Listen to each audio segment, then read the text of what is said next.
আসসালামু আলাইকুম বন্ধুরা, আমি আজকে নিয়ে চলে এসেছি একদম সম্পূর্ণ নতুন ধরনের চিকেন কষা রেসিপি। দেখুন রেসিপিটা কি করে করছি। প্রথমে আমি 1 কেজি মাংস নিয়ে নিয়েছি, তাতে নিলাম 1 চামচ হলুদ গুঁড়ো, লঙ্কা গুঁড়ো, ধনে জিরা গুঁড়ো, লবণ, আদা রসুন পেস্ট এবং গরম মশলা গুঁড়ো একটু।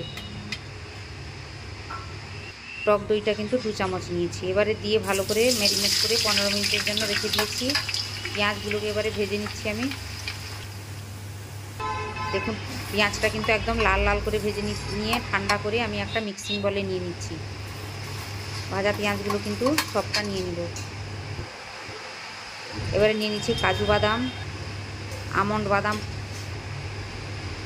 টমেটো কুচি, একটা গোটা টমেটো নিয়েছি, টক দই, এগুলোকে পেস্ট করে নিব। এবারে আমি একটা কড়া বসিয়ে দিয়েছি, এখানে সরষা তেল গরম করে নিচ্ছি। এই মাংসটা কিন্তু একদম সরষা তেলেই রান্না হবে। এবারে ম্যারিনেট করা মাংস কিন্তু 15 মিনিট হয়ে গেছে। এবারে মাংসগুলো আমি গরম তেলে ছেড়ে দিলাম। মাংসটাকে কিন্তু ভালো করে কষিয়ে নিব।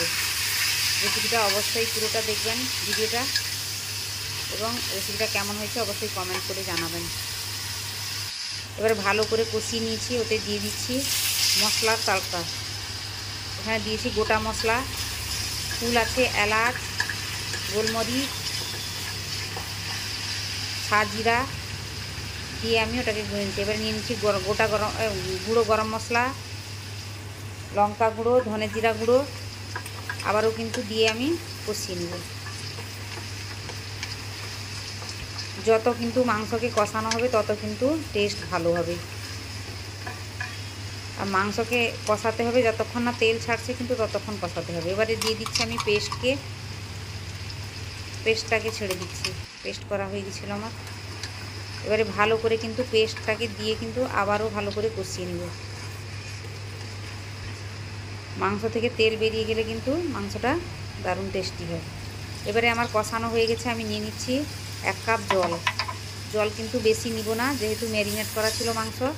ম্যারিনেট করা মাংস এমনিতেই একটু নরম হয়ে যায়। এবারে আমি ঢাকনা দিয়ে 15 থেকে 20 মিনিট রান্না করব। 20 মিনিট আমার হয়ে গেছে। দেখুন রেসিপিটা ভালো লাগলে লাইক করুন, কমেন্ট করুন, শেয়ার করুন এবং সাবস্ক্রাইব অবশ্যই